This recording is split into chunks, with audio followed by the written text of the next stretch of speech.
같이 인사합시다. 그 땅을 차지하리라. 아멘. 또 고백합시다. 그 땅을 차지합시다. 하나님의 예배하는 여러분 모두에게 하나님의 은혜가 충만히 임하기를 간절히 소망합니다. 아멘, 아멘.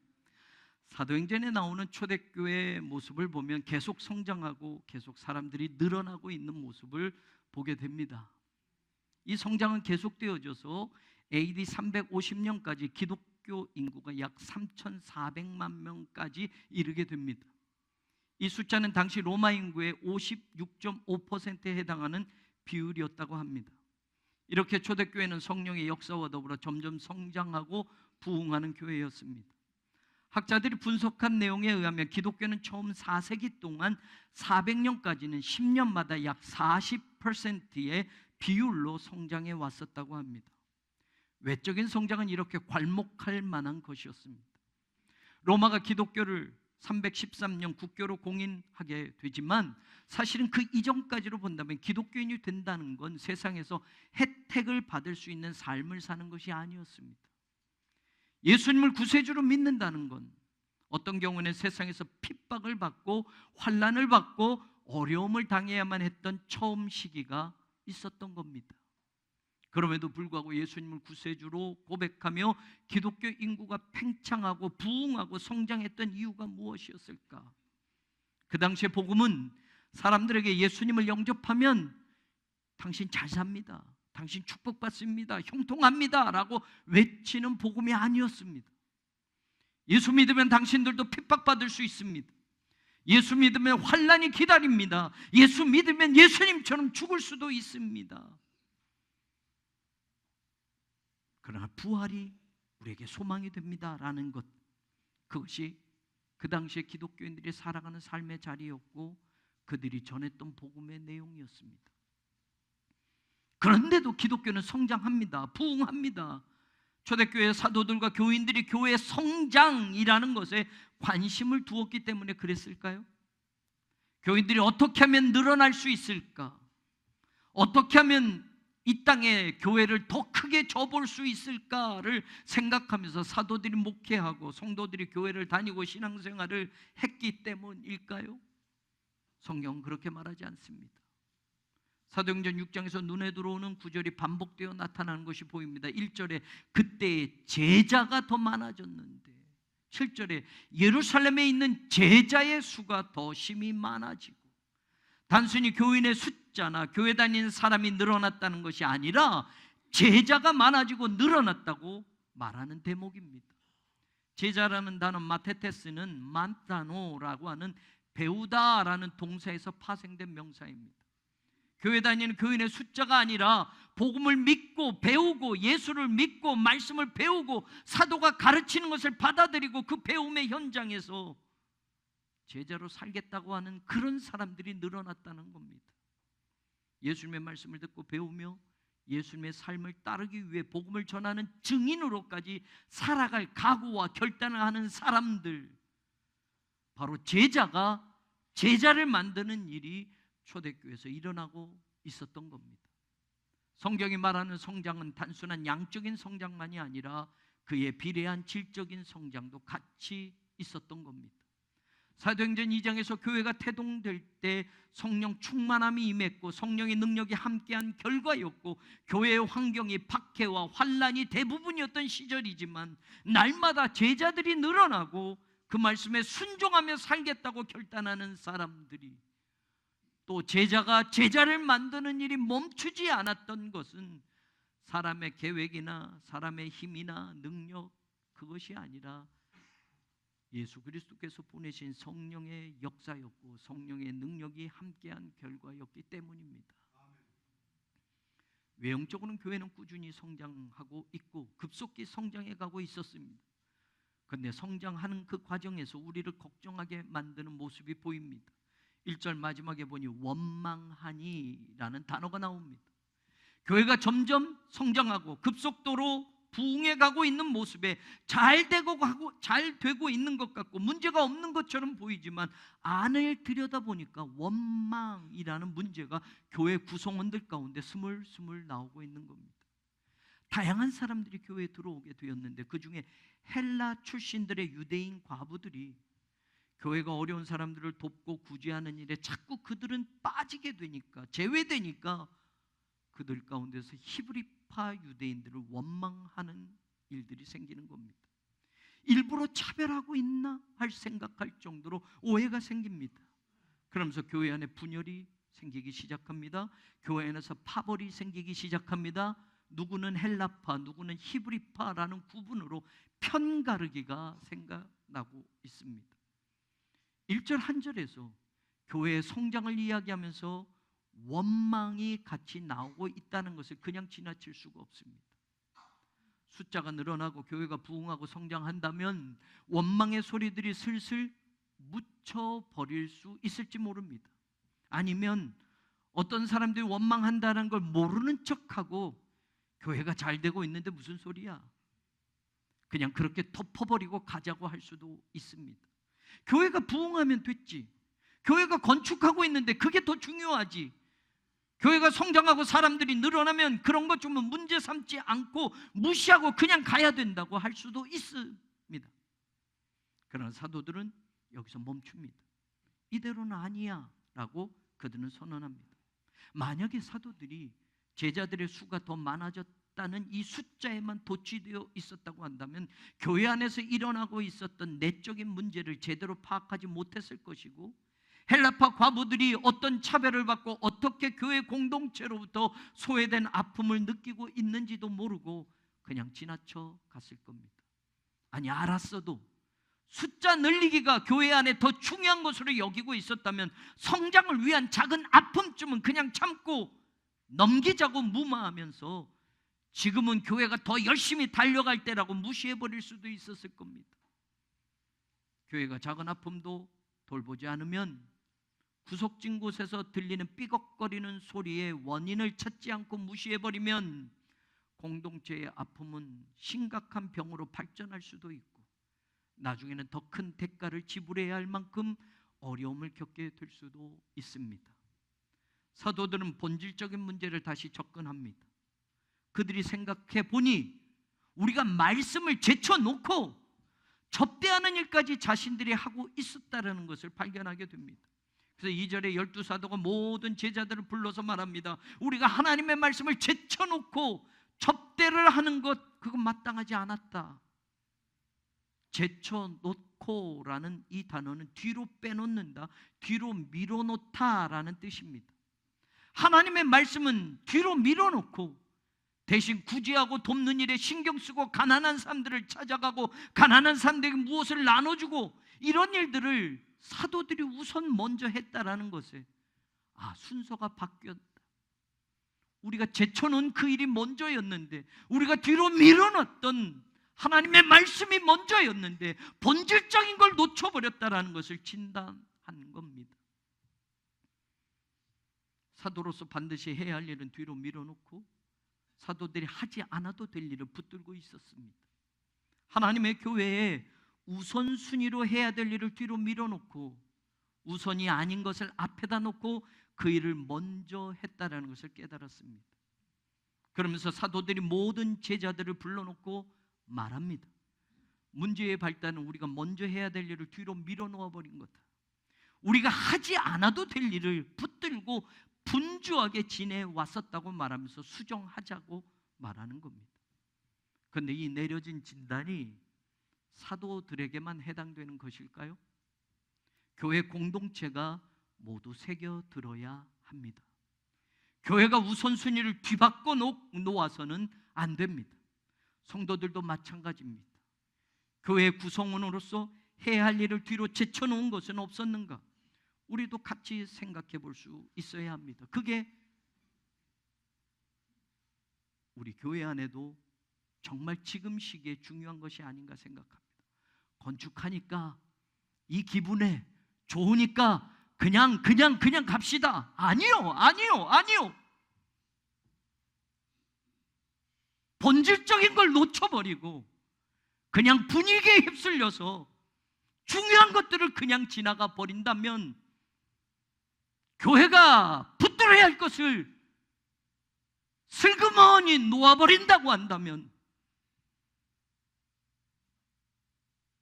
성경에 나오는 이 말씀처럼 구제 중요합니다. 가난한 사람들 돕는 것 교회가 해야 될 일이기도 합니다. 그러나 예수 그리스도께서 이 땅에 교회를 세우신 것이 교회가 존재하는 한 가난한 사람들을 끝까지 돌보아라 라고 교회를 세우신 것이 아니라는 말입니다. 교회가 해야 할 일이기도 하지만 반드시 교회만 붙들고 있어야 될 일은 아니었습니다.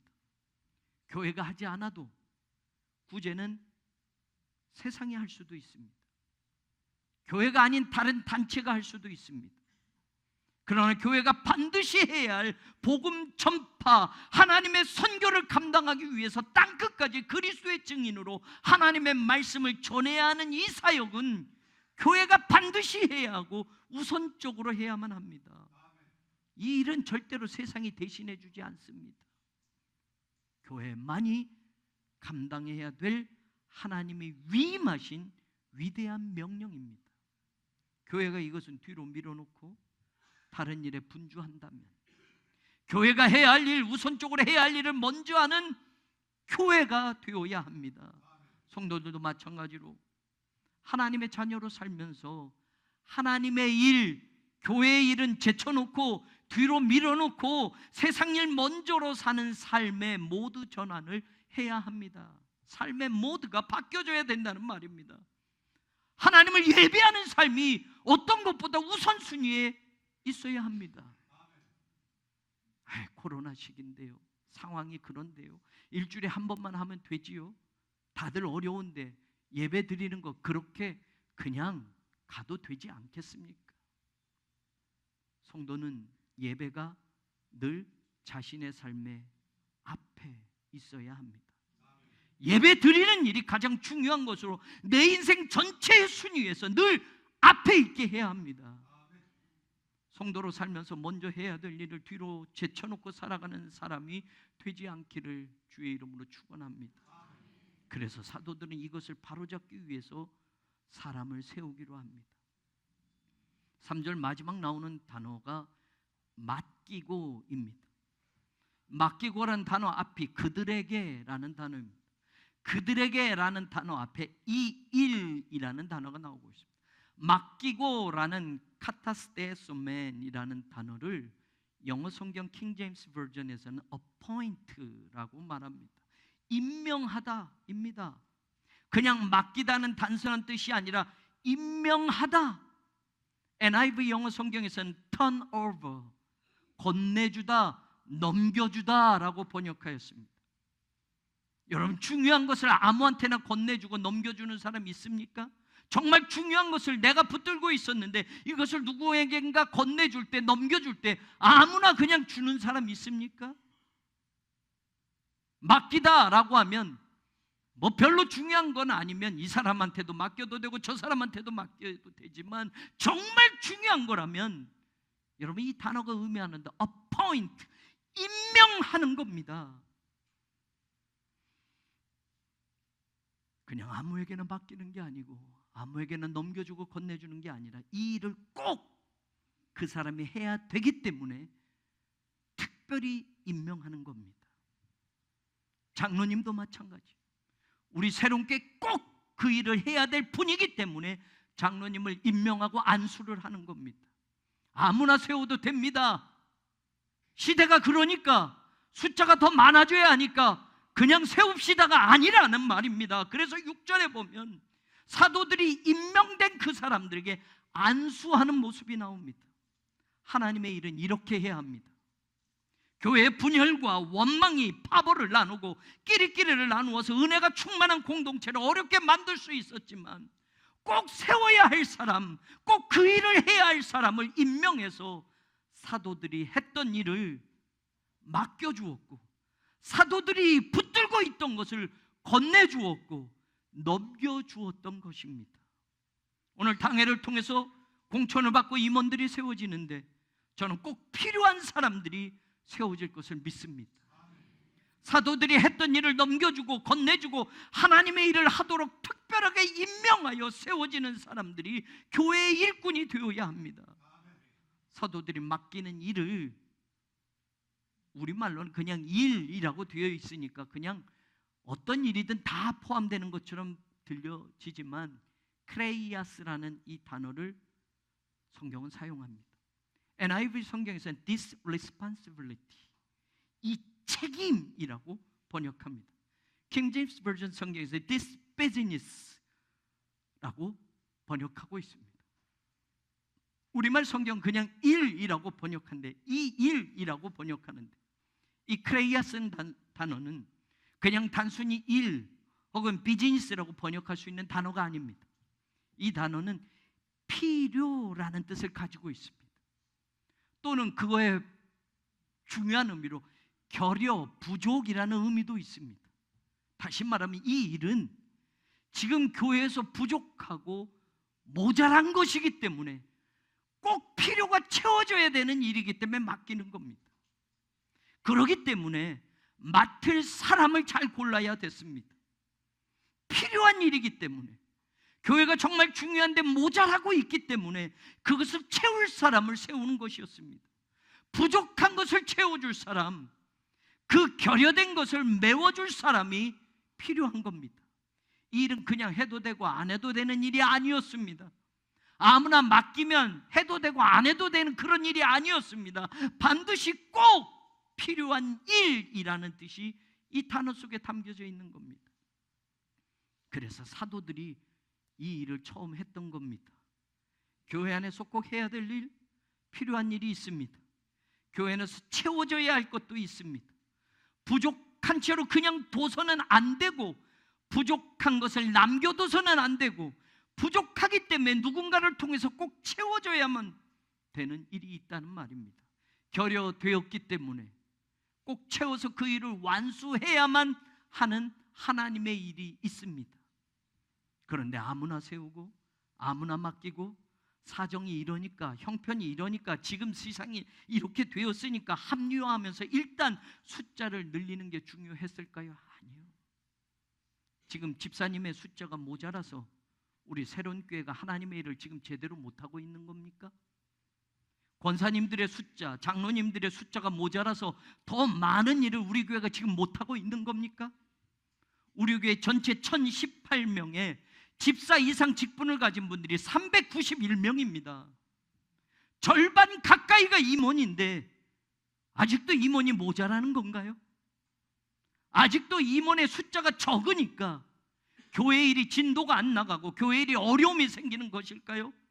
장로님들의 숫자가 부족해서 해야 될 일을 지금 못하고 있는 겁니까? 해마다 연말에 당회를 준비하면 누가 집사가 되고 누가 권사가 되고 누가 장로가 되느냐가 관심입니다. 몇 명이 더 임원이 세워지느냐가 관심입니다. 그런데 오늘 초대교회에서 일꾼을 세울 때 아무에게나 그 일을 맡겼다가 아닙니다. 숫자를 좀 늘립시다가 아니었습니다. 꼭 필요한 일, 꼭 채워야 할 일, 모자라고 결여된 부분이 있으니 그냥 두어서는 안 되는 그 일에 사도들만 하기에는 너무 버거워서 이제는 건네주고 넘겨주고 맡겨주어서 똑같은 열정으로, 똑같은 성령의 능력으로 하나님의 일을 감당하기 위한 사람들을 임명하는 것이었습니다.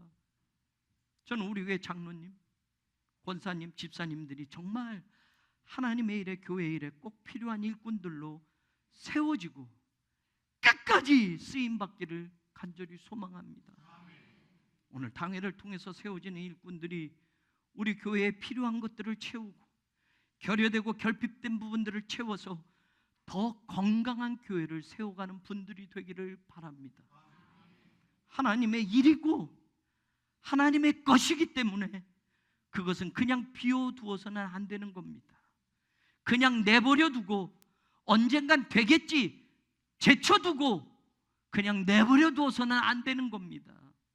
하나님의 교회에 하나님의 세우시는 일꾼들이 하나님의 일을 감당하면서 하나님이 이 땅에 세우고 싶었던 그 교회를, 새로운 교회가 세워가기를 간절히 축원합니다. 아무리 교회가 커져도, 아무리 교회가 큰 건물을 지어 놓는다 해도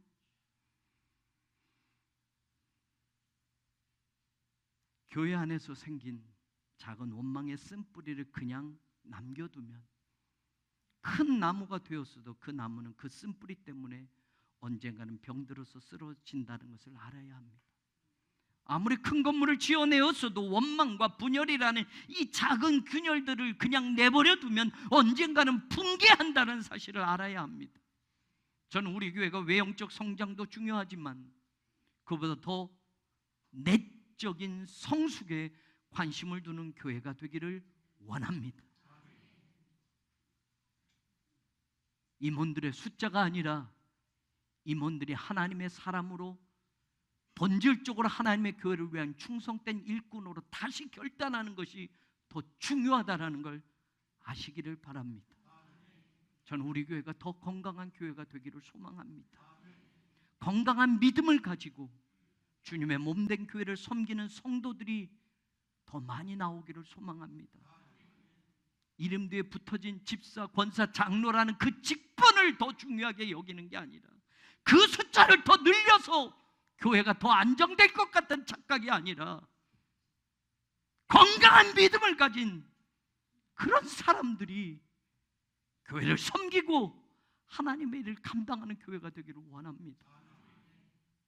우리가 장로님들의 숫자를 늘리고 임원들의 숫자를 늘리고 교회를 더 크게 지어 놓아야 하나님이 일하시는 게 아니라, 늘 반복해서 말씀드리지만 지금 이 불편한 임시 예배 처소에서도 내가 하나님을 예배하는 예배자가 되지 못하면 저 큰 건물에 들어가서도 그는 예배자가 되지 못하는 겁니다.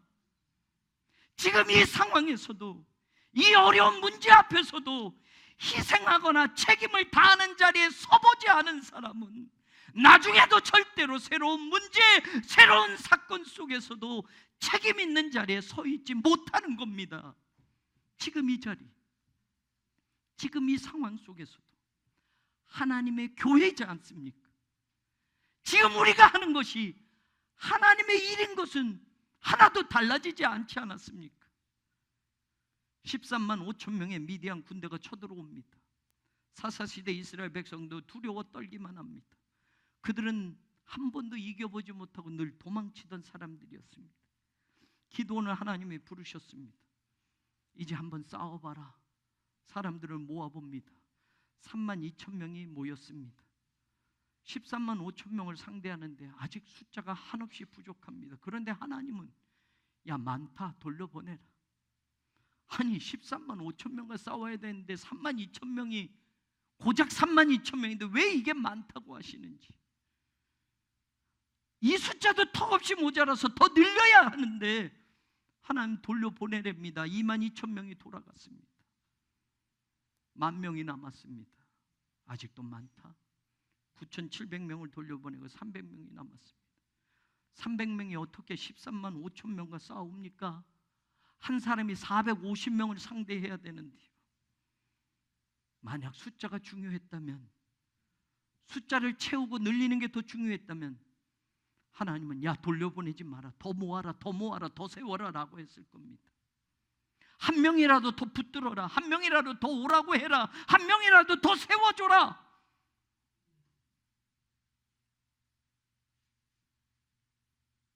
하나님의 교회, 하나님의 역사를 이루는 데에는 하나님은 절대로 겁쟁이를 쓰지 않았습니다. 자기 생활에 얽매여서 자기 뜻 붙들고 염려하는 사람들을 숫자가 모자라도 하나님은 쓰지 않았습니다.